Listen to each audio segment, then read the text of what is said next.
हरे कृष्णा। सभी वैष्णव भक्तों के चरणों में दंडवत प्रणाम। आज हम भगवान के बारे में जानेंगे कि भगवान अवतार कब लेते हैं। तो भगवान अवतार कब लेते हैं जानेंगे, और किस लिए अवतार लेते हैं ये भी जानेंगे। श्रीमद् भगवत गीता अध्याय 4 श्लोक संख्या 7। यदा यदा हि धर्मस्य ग्लानिर्भवति भारत अभ्युत्थानमधर्मस्य तदात्मानं सृजाम्यहम् परित्राणाय साधूनां विनाशाय च दुष्कृतां धर्म संस्थापनार्थाय संभवामि युगे युगे। तो ये 2 श्लोक बहुत महत्वपूर्ण है कि भगवान अवतार कब लेते हैं और किस लिए लेते हैं। हम इस वीडियो के माध्यम से जानेंगे कि भगवान अवतार कब लेते हैं और किस लिए लेते हैं, क्या कारण है भगवान के अवतार लेने का। हे भरतवंशी, जब जब धर्म की हानि होती है तो भगवान श्री कृष्ण अर्जुन से कह रहे हैं कि हे भरतवंशी, जब जब धर्म की हानि होती है और अधर्म की प्रधानता होने लगती है, तब तब मैं अपने आप को प्रकट करता हूँ। जिस प्रकार किसी प्रांत अथवा राज्य के सकुशल प्रशासन के लिए किसी संविधान अथवा विधि विधानों की आवश्यकता होती है, उसी प्रकार यह सृष्टि जो भगवान श्री कृष्ण के असीम राज्य का एक भाग है के कुशल प्रशासन के लिए धर्म रूपी संविधान होता है। इस धर्म का सृजन स्वयं भगवान श्री कृष्ण द्वारा ही किया जाता है। धर्म तु साक्षात भगवत प्रणीतम। सभी मनुष्यों के लिए धर्म का पालन करना ठीक उसी प्रकार आवश्यक है जिस प्रकार राज्य के किसी नागरिक के लिए संविधान का पालन, देश का संविधान का उल्लंघन करने पर जिस प्रकार व्यक्ति दंडित होता है, ठीक उसी प्रकार वैदिक शास्त्र भगवान द्वारा दिया गया है, जिसका पालन न करने पर जीव को दंडित होना पड़ता है। जब जब सृष्टि में ऐसी परिस्थिति उत्पन्न होती है कि मनुष्य धर्म के पालन से विचलित होने लगता है और धर्म पालन का क्षय होने लगता है, तो भगवान स्वयं धर्म की रक्षा के लिए अवतरित होते हैं। जैसे कि कंस अपना धर्म भूल गया था। उसने क्या किया, अपने आप को राजा साबित करने के लिए भक्तों पर अत्याचार करता था। माता देवकी पर कितने अत्याचार किए और उनको बंदी बनाकर रखा कारागार में, और उनके नवजात शिशुओं की कैसे हत्या की, निर्मम हत्या की। फिर भी भगवान ने कहा कि मैं उचित समय पर अवतरित होकर सभी को इन दुखों से मुक्त कराऊंगा। तभी भगवान का नाम पड़ा तारनहार। तो जब जब लोग अपने धर्म से विमुख होते हैं, धर्म पर नहीं चलते हैं, तब तब भगवान उनका संहार करने के लिए किसी न किसी रूप में अवतरित होते हैं। तब भगवान धर्म की रक्षा के लिए कभी नरसिंह के रूप में तो कभी राजा पृथु के रूप में अवतार लेते रहते हैं। तो और जानकारी हम जानेंगे। जब मनुष्य अपने धर्म पालन का क्षय करने लगता है और स्वयं धर्म की रक्षा करने के लिए भगवान अवतरित होते हैं। जैसे कि श्रीमद् भागवत के अनुसार जब हिरण्यकश्यप का संपूर्ण सृष्टि पर शासन हो गया तो उसने धर्म की पालन की, अवहेलना कर घोर अधर्मिक कार्य किए। तब धर्म की रक्षा के लिए भगवान श्री कृष्ण ही श्री नरसिंह देव के रूप में अवतरित हुए। इसी प्रकार अत्यंत क्रूर और अधार्मिक राजा वेन के समय भी श्री कृष्ण ने अपने शक्त्यावेश अवतार पृथु महाराज के रूप में पृथ्वी पर अवतरित हुए और धर्म की स्थापना की। कलयुग में जब भी भौतिकतावादी मनुष्य वेदों की आड़ लेकर हिंसा अधर्म करने लगे तो भगवान श्री कृष्ण बुद्ध रूप में अवतरित हुए और वेदों की मिथ्या निंदा कर लोगों से अहिंसा रूपी धर्म का पालन करवाया।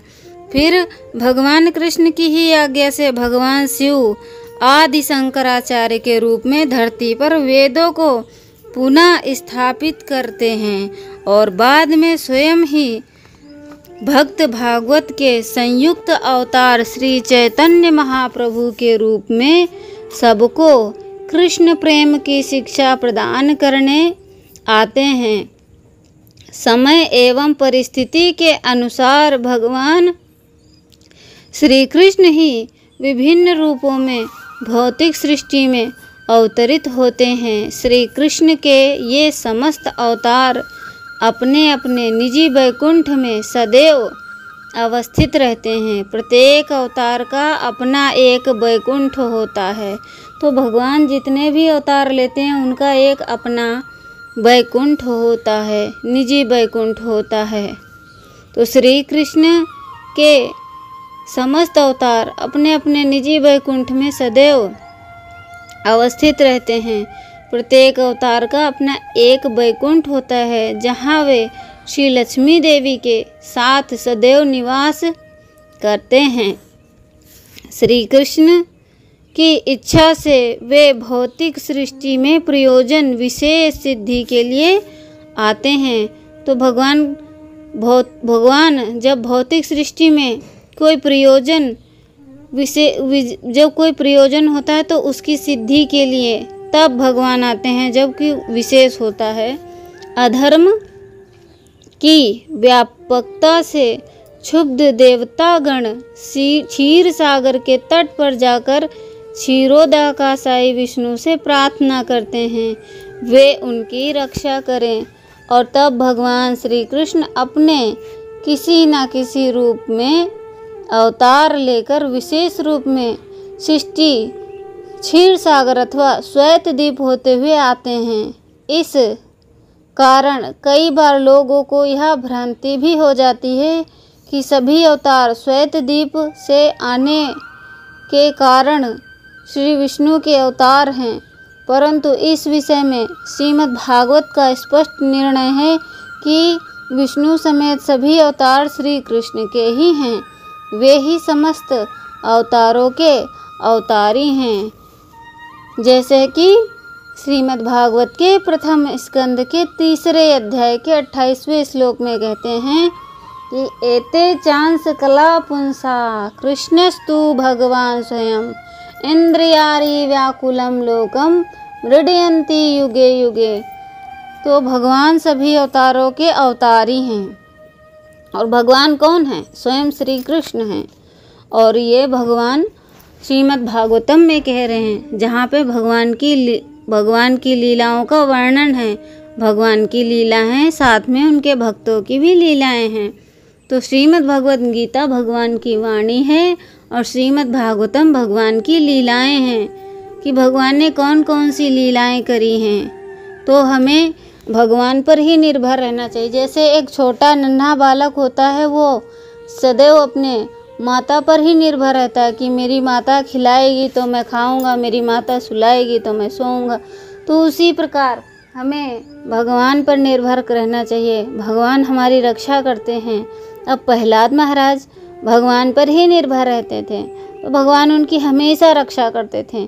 प्रहलाद महाराज के पास तो कोई मूर्ति भी नहीं थी। जिस प्रकार हम अपने घरों में भगवान के विग्रह रखते हैं, कुछ भी परिस्थिति आती है तो उनके आगे रोने गिड़गिड़ाने लगते हैं, तो प्रहलाद महाराज के पास तो सिर्फ नाम जप था, तो भगवान कलयुग में नाम के रूप में अवतरित हुए हैं। परित्राणाय साधूनां विनाशाय च दुष्कृतां धर्म संस्थापनार्थाय संभवामि युगे युगे। साधुओं भक्तों की रक्षा के लिए, दुष्टों के विनाश के लिए तथा धर्म की पुनः स्थापना करने के लिए मैं प्रत्येक युग में प्रकट होता हूँ।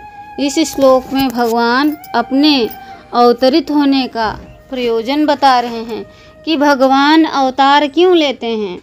वे अपना प्रयोजन बता रहे हैं। श्रीमद् भगवद गीता के 4 अध्याय के 8वें श्लोक में भगवान बता रहे हैं कि वो क्यों अवतार लेते हैं।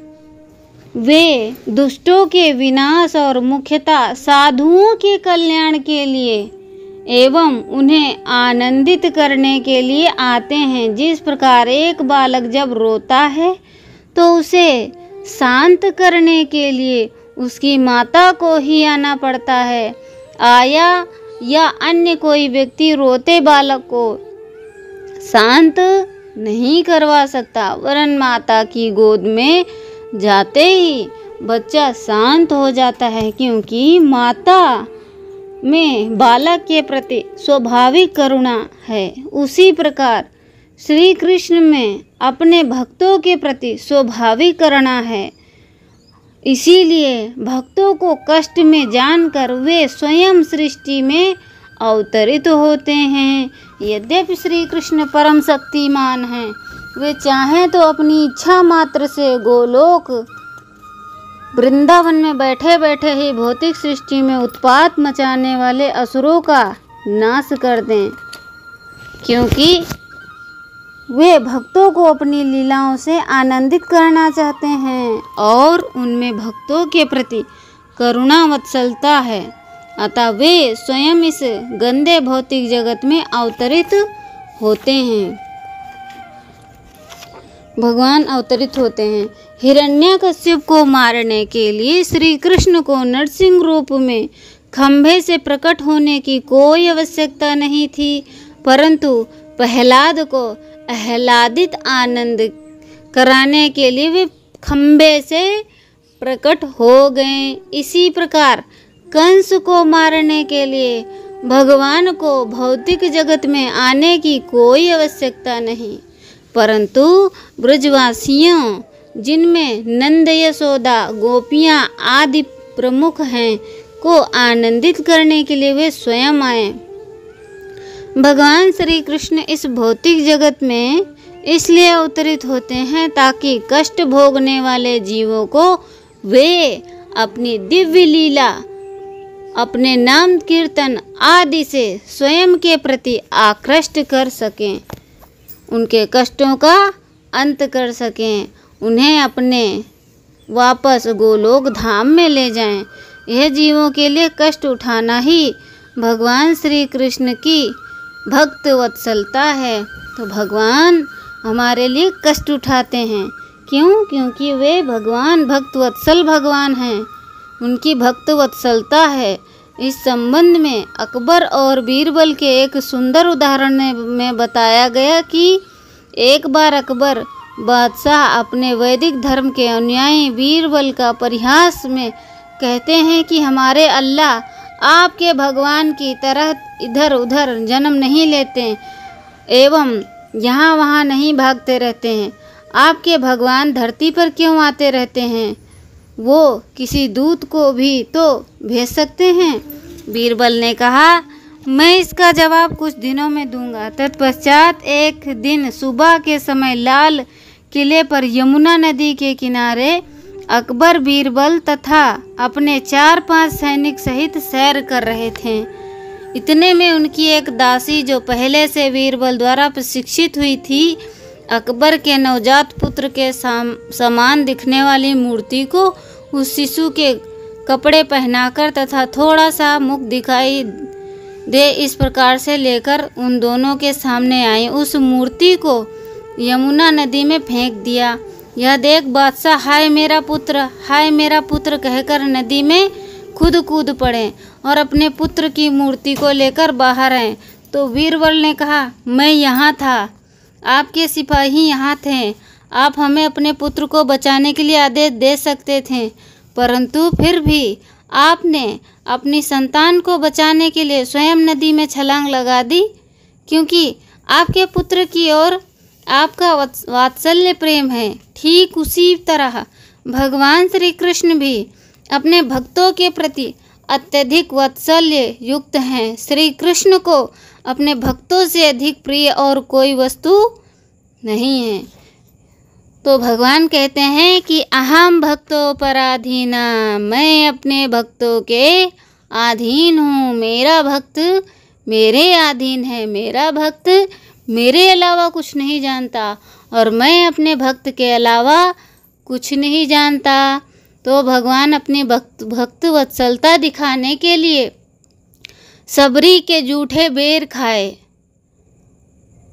विदुरानी के केले की जगह छिलके खाए। क्यों? क्योंकि उनकी भक्त वत्सलता है। अगर कोई भगवान से प्रेम करता है, 1% भी करता है, तो भगवान उससे 100% प्रेम करते हैं। और कभी किसी के साथ में ऐसा लगे कि किसी का कोई प्रियजन चला जाए तो ये भगवान के कारण हुआ, नहीं। कभी भी भगवान किसी के साथ में गलत नहीं करते हैं। ये तो हम अपने अपने कर्म करके आए हैं, उसी प्रकार हमें दंड भोगना पड़ता है अपने कर्मों के अनुसार। ये नहीं सोचना चाहिए कि भगवान की सेवा करेंगे तो हमारे कष्ट नहीं रहेंगे।